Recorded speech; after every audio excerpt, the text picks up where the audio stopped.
حضرت سیدنا ابو قبشہ انصاری رضی اللہ تعالی عنہم آپ سے مروی ہے، آپ فرماتے ہیں حضور علیہ الصلوۃ والسلام کو میں نے فرماتے ہوئے سنا ہے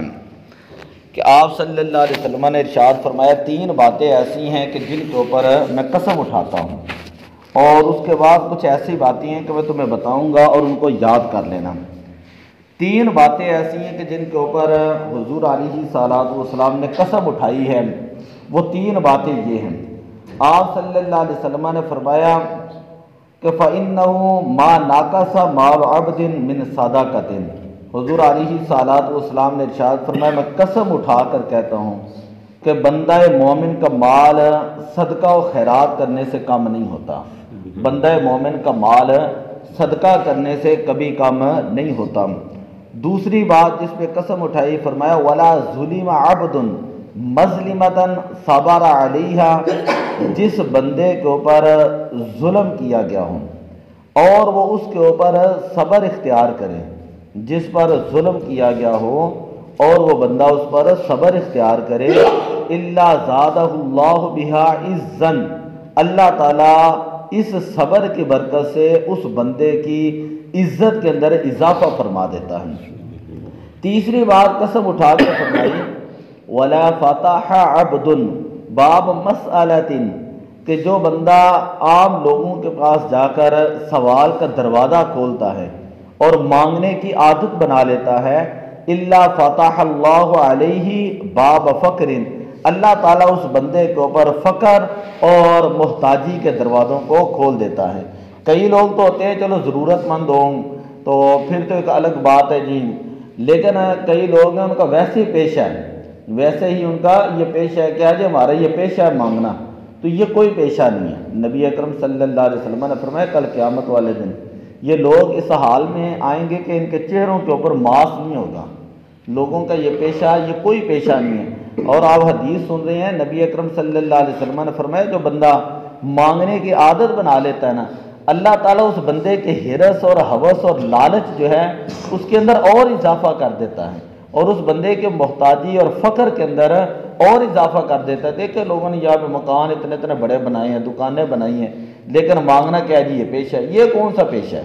آپ کام کریں، اللہ نے ہاتھ پاؤں دیے کس لیے دیے ہیں؟ مانگنے کے لیے تو نہیں دیے کہ آپ لوگوں کے ساتھ جا کے مانگتے رہیں۔ اور پھر حال یہ ہے کہ جو محتاج لوگ ہوتے ہیں، جو واقعی ضرورت مند ہوتے ہیں، ان کو ملتا نہیں ہے، اور جو عیاش پرست ہوتے ہیں اور فاسق اور فاجر اور بدکار ہوتے ہیں اور اپنی عیاشیاں اڑانے والے ہوتے ہیں، وہ جو ہیں وہ آگے جا کر مانگ رہے ہوتے ہیں، ان کی عورتیں مانگ رہی ہوتی ہیں، پتہ ہی نہیں ہے کہ محرم نامحرم کے مسائل شریعت کے اندر کیا ہے، اور اپنے آپ کو کہنا کہ ہم جو ہے مسلمان ہیں۔ خیر یہ تین باتیں تھیں جس پر نبی پاک صلی اللہ علیہ وسلم نے قسم اٹھائی ہے، اور آگے ارشاد فرمایا کہ چند باتیں یہ ہیں کہ جو میں تمہیں بتاتا ہوں ان کو یاد کر لو۔ پہلی بات یہ فرمائی کہ دنیا چار طرح کے لوگوں کے لیے ہے۔ پہلا بندہ وہ ہے کہ جس کو اللہ نے مال بھی دیا ہو اور جس کو اللہ نے علم بھی دیا ہو، اور اس مال کے ذریعے اللہ سے ڈرتا بھی ہوں، صلہ رحمی بھی اختیار کرتا ہوں، اور اس مال کے ذریعے بندہ اللہ کے حقوق بھی ادا کر رہا ہوں، جو اللہ تعالیٰ نے اس بندے کے اوپر زکوٰۃ کے حقوق لازم کیے ہیں، یا جو بھی اس کے اچھے حقوق ہیں وہ اس مال کو اچھی جگہ پر خرچ کرتا ہوں۔ تو فرمایا کل قیامت والے دن فہادہ بِأَفْضَلِ الْمَنَازِلَ، اللہ تعالیٰ کل قیامت والے دن اس کو افضل ترین منازل اور مقام اور مرتبے کے اوپر اللہ تعالیٰ اس کو فائد فرمائے گا، یعنی اس کا کل قیامت والے دن بڑا بلند مرتبہ ہوگا۔ دوسرا بندہ، حضور علیہ الصلوۃ والسلام نے فرمایا کہ ایسا شخص کہ جس کو اللہ نے رزق دیا ہے، جس کو اللہ تعالیٰ نے علم دیا ہے، علم رزق نہیں ہے، اس کے پاس علم ہے، اور وہ بندہ نیت کا بڑا پکا ہے اور اللہ کی بارگاہ میں یہ عرض کرتا ہے کہ باری تعالیٰ اگر میرے پاس مال ہوتا تو میں فلاں بندے کی طرح نیکی کے کاموں کے اندر اس مال کو خرچ کرتا، تو حضور علیہ السلام نے فرمایا فَأَجْرُهُمَا سَوَاءٌ، کہ ان دونوں کا اجر جو ہے وہ برابر برابر ہے۔ علم ہے لیکن مال نہیں ہے، علم ہے لیکن مال نہیں، لیکن اس کی نیت اچھی ہے، نیت نیک ہے، اللہ اگر مجھے مال دے تو میں فلاں نیک بندے کی طرح اس مال کو خرچ کروں گا، اللہ تعالیٰ دونوں کو اجر کے اندر جو ہے وہ برابر رکھتا ہے۔ تیسرا بندہ فرمایا کہ ایسا شخص کہ جس کو اللہ تعالیٰ نے مال تو دیا ہے لیکن اس کے پاس علم نہیں ہے، اب وہ اس مال کو جو ہے وہ اڑاتا ہے اپنے نفس کی خواہشات کے لیے، گناہوں کے لیے، فضول کاموں کے اندر اس مال کو اڑا رہا ہے اور بغیر علم کے اڑا رہا ہے، نہ وہ اللہ سے ڈرتا ہے، نہ وہ صلہ رحمی اختیار کرتا ہے، ولا یعمل فیہ بحق، اور نہ ہی جو اللہ نے اس کے اوپر حقوق مقرر کیے ہیں وہ ادا کرتا ہے ایسا بندہ جس کے پاس مال تو ہے لیکن علم نہیں، لیکن اپنا مال گناہوں کے اندر لگا رہا ہے، اللہ کی نافرمانیوں کے اندر لگا رہا ہے، اور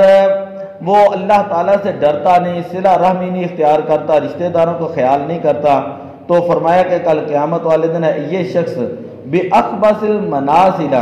کل یہ سب سے برے ترین مرتبے میں ہوگا اور سب سے بری جگہ میں یہ قیامت والے دن ہوگا۔ اور آخر میں فرمایا کہ ایسا بندہ، چوتھا بندہ وہ ہے کہ جس کو اللہ نے نہ مال دیا نہ علم دیا، لیکن اس کے دل کے اندر یہ نیت ہے اگر مجھے اللہ مال دیتا تو میں بھی اس طرح کے برے کاموں کے اندر خرچ کرتا، من اہل الشر، یعنی میں بھی شریر لوگوں کی طرح اس طرح مال اڑاتا، اس طرح مال لگاتا، میں بھی یہ گناہ کے کام کرتا، میں بھی وہ گناہ کے کام کرتا، اور میں بھی اس طرح جو ہے وہ زندگی گزارتا۔ نبی پاک صلی اللہ علیہ وسلم نے فرمایا یہ بندہ اور پہلا وہ بندہ جو بتایا گیا ہے کہ جو اللہ کے حقوق ادا نہیں کرتا، یہ دونوں قیامت والے دن جو ہے ذلیل ترین مرتبے میں ہوں گے، یہ دونوں قیامت والے دن ہیں ذلیل ترین مرتبے میں ہوں گے۔ تو اس حدیث کو پڑھ کر اتنی بات تو سمجھ آتی ہے نا کہ انما الاعمال بالنیات، انسان کے اعمال کے ثواب کا دار و مدار انسان کے نیتوں کے اوپر بھی ہوتا ہے، کہ جس طرح کی انسان کی نیت ہوتی ہے مال نہ بھی ہو تب بھی اللہ تعالیٰ اس کو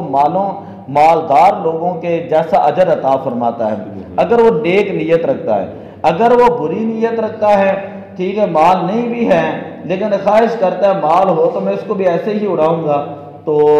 اللہ تعالیٰ اس بندے کو بھی اخبث المنازل، برے لوگوں کے مقام اور مرتبے کا، یہ اللہ تعالیٰ کل قیامت والے دن اس کو ان کا مقام اور مرتبہ عطا فرمائے گا۔ دیکھیں ایک حدیث ہے، نبی اکرم صلی اللہ علیہ وسلم نے فرمایا سب سے عقل مند آدمی وہ ہے، سب سے عقل مند آدمی وہ ہے کہ جس بندے نے اپنے نفس کا مرنے سے پہلے محاسبہ کیا اور مرنے کے بعد کے لیے اس بندے نے اپنے لیے اعمال تیار کر لیے۔ اور سب سے زیادہ بدبخت آدمی وہ ہے من اتبع نفسہ ہواہا، کہ جس نے اپنے نفس کو جو ہے خواہشات کی پیروی کے پیچھے لگا دیا، وہ تمنا علی اللہ، اور اللہ کے اوپر اس نے امیدیں باندھ لی، یعنی خود گناہ پہ گناہ کر رہا ہے، بات سمجھ آ رہی ہے نا، خود گناہوں پہ گناہ کر رہا ہے، ٹھیک ہے، یہ نہیں کہ اپنا محاسبہ کریں اور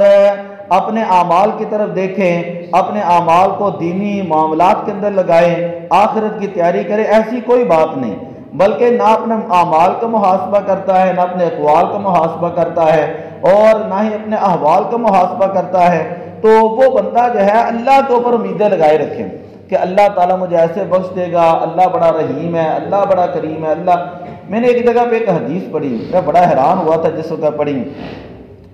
کہ اللہ تبارک و تعالیٰ فرماتا ہے کہ یہ بندہ میرے ساتھ مزاح کرتا ہے، گناہ کرتا ہے، لیکن میری رحمت کے اوپر امید رکھ کر یہ گناہ کرتا ہے۔ تو جو بندہ یہ اس بنا پر گناہ کرتا ہے کہ چلو میں زنا کر دیتا ہوں اللہ معاف کرنے والا ہے، میں سود کا کاروبار کر دیتا ہوں اللہ معاف کرنے والا ہے، شراب پیتا ہوں اللہ معاف کرنے والا ہے، یعنی اس طرح کے گناہوں کے کام کرتا ہے اللہ کی رحمت کی امید رکھ کر، گویا کہ حدیث میں آتا ہے وہ بندہ اللہ تعالیٰ کی غیرت کو للکارتا ہے، تو وہ بندہ نعوذ باللہ من ذالک اللہ کی غیرت کو للکارتا ہے، تو اللہ تعالیٰ اس بندے سے کبھی راضی نہیں ہوتا، بلکہ اللہ اس بندے سے ناراض ہوتا ہے جو گناہ کرتا ہے صرف اس امید کے اوپر۔ بلکہ قرآن پاک کے اندر اللہ تعالیٰ نے ارشاد فرمایا والذین اذا فعلوا فاحشة او ظلموا انفسهم ذکروا اللہ فاستغفروا لذنوبهم ولم يصروا على ما فعلوا، کہ جب بندہ ہے، کوئی بندہ اس سے گناہ ہو جاتا ہے، ظلم ہو جاتا ہے، زیادتی ہو جاتی ہے، تو وہ اس کے فوراً بعد توبہ کرتا ہے، اس کے فوراً بعد توبہ کرتا ہے، اپنے گناہوں کی معافی مانگتا ہے، وَلَمْ يُصِرُّوا عَلَىٰ مَا فَعَلُوا، اور جو صرف گناہ کیا ہوتا ہے دوبارہ اس گناہ کی طرف دیکھتا بھی نہیں، تو اللہ تعالیٰ نے فرمایا کہ یہ بندہ جو گناہ ہو جائے شیطان سے مغلوب ہو کر ہو جائے، نادانی کے اندر ہو جائے، جہالت کے اندر ہو جائے، لیکن اللہ سے ڈرے، اللہ سے توبہ کرے اور پکی اور سچی توبہ کرے اور پھر دوبارہ گناہ کی طرف نہ دیکھے، اللہ تعالیٰ فرماتا ہے میں اس بندے کے فوراً گناہوں کو معاف فرما دیتا ہوں۔ اللہ رحیم ہے، کریم ہے، لیکن ہم مسلمانوں نے اس کا معنی ہی غلط سمجھا ہوا ہے۔ ہم لوگوں نے اپنی عقل کے مطابق سمجھے جو مرضی جس کا دل کرے کر لے، اللہ معاف کرنے، واقعی ہی اللہ معاف کرنے والا ہے، واقعی اللہ ستار بھی ہے، غفار بھی ہے اور رحیم بھی ہے، کریم بھی ہے، لیکن ساتھ علماء کو چاہیے کہ لوگوں کو یہ بھی بتائیں کہ اللہ جبار بھی ہے، اللہ قہار بھی ہے، اللہ تعالیٰ متکبر بھی ہے، اللہ تعالیٰ قوی بھی ہے۔ جب مولانا روم رحمۃ اللہ تعالیٰ علیہ فرماتے ہیں مغرور مشو بر حلم رب گر گیرد سخت گیرد، کہ بندے کو اللہ کی بردباری کے اوپر مغرور نہیں ہونا چاہیے، تکبر نہیں کرنا چاہیے۔ اللہ کون سا پکڑتا ہے، کون سا میری گرفت ہوتی ہے؟ آپ فرماتے گر گیرد سخت گیرد، جب اللہ تعالیٰ کسی کی گرفت فرماتا ہے نا تو بڑی سخت گرفت فرماتا ہے۔ اللہ اگر کسی کو ڈیل دیتا ہے تو اس لیے ڈیل دیتا ہے تاکہ یہ بندہ کوئی توبہ کر لے۔ آخری حدیث پاک ہے، نبی اکرم صلی اللہ علیہ وسلم نے ارشاد فرمایا، حضرت سفیان ثوری فرماتے ہیں کہ کان المال فیما مضی یکرم، کہ پہلے دور کے اندر مال کی بڑی عزت کی جاتی تھی، فاما الیوم، آج کے دن، فہو ترس المومن، یہ مال مومن کے لیے ڈال ہے۔ وقال لو لا هذه الدنانیر لتمندر، اس کا مطلب یہ ہے کہ اگر یہ مال نہ ہوتا، تو کسی نے کہا کہ اگر یہ مال نہ ہوتا تو پھر تو ہم ہر وقت اللہ کی عبادت کرتے رہتے ہیں اور مال کی ہرس نہ ہوتی، مال کی لالچ نہ ہوتی۔ آپ نے فرمایا نہیں، ایسی بات نہیں ہے۔ من کان فی یدہ من ہذہ شیء فلیصلح، جس کو اللہ مال کی نعمت عطا فرمائے اسے چاہیے کہ اللہ کی اس نعمت کی قدر کریں، اللہ کی اس نعمت کی قدر کریں جس کو اللہ نے مال دیا۔ مال بظاہر ذات ہی غلط نہیں ہے، فرمایا کہ اس کو چاہیے کہ اپنی اصلاح کرے، اس مال کی قدر کرے۔ فإنہ زمان، یہ شان ہے، ان احتاج کان اول من یبذل دینہ، اگر انسان محتاج ہوتا ہے، یہ دیکھنا بہت بڑا جملہ ہے، اگر انسان جب محتاج ہو جاتا ہے نا تو سب سے پہلے انسان اپنا دین بدل دیتا ہے، سب سے پہلے انسان اپنا دین بدل دیتے ہیں۔ اس لیے حضرت سیدنا عمر فاروق رضی اللہ تعالیٰ نے دعا کیا کرتے تھے کہ اے باری تعالیٰ ہماری نسلوں کے اندر سے بھی محتاجی کو دور فرمانا، کہ ہماری نسلوں کے اندر بھی محتاجی نہ آئے۔ تو دعا اللہ تعالیٰ عمل کی توفیق عطا فرمائے۔ الصلاۃ والسلام علیک یا رسول اللہ۔